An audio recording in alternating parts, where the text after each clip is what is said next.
Is cash trash or is cash king? Find out my thoughts on this week's video market update. So for years, we've heard the expression that cash is king. And why has cash been king? Because having that availability, that liquidity to deploy capital when opportunities come up without having to sell appreciated assets has been a really important investment tool in the last few years.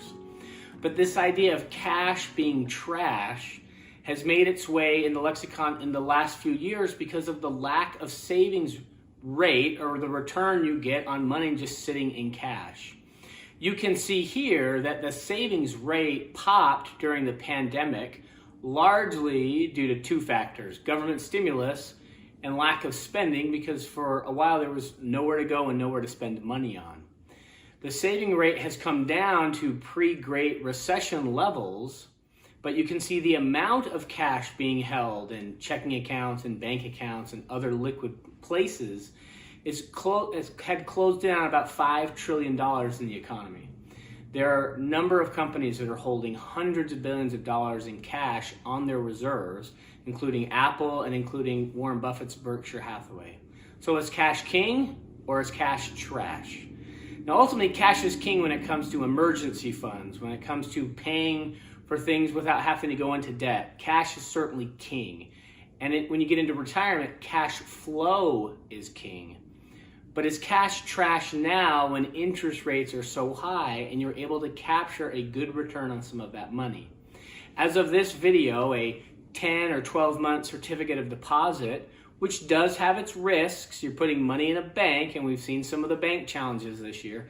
But you're getting somewhere in the 4 to just high to mid 4s, even low 5s on a 12-month CD. U.S. Treasuries, right? T-bills, whether you do a 3, a 6, a 9, a 12-month, are somewhere in that 4.5% range. You can even get money market funds that are paying 4.5, 4.6, 4.8%. Now again, those are not locked in, so you get that rate as long as it's being paid. You could get it for a month and then they could slash it.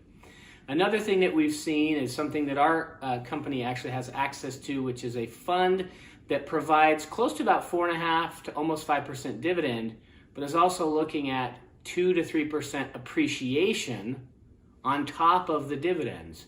So there are definitely some opportunities and options out there other than just letting money sit in cash, sitting in the bank, where at the bank you're probably getting 0.5% or less.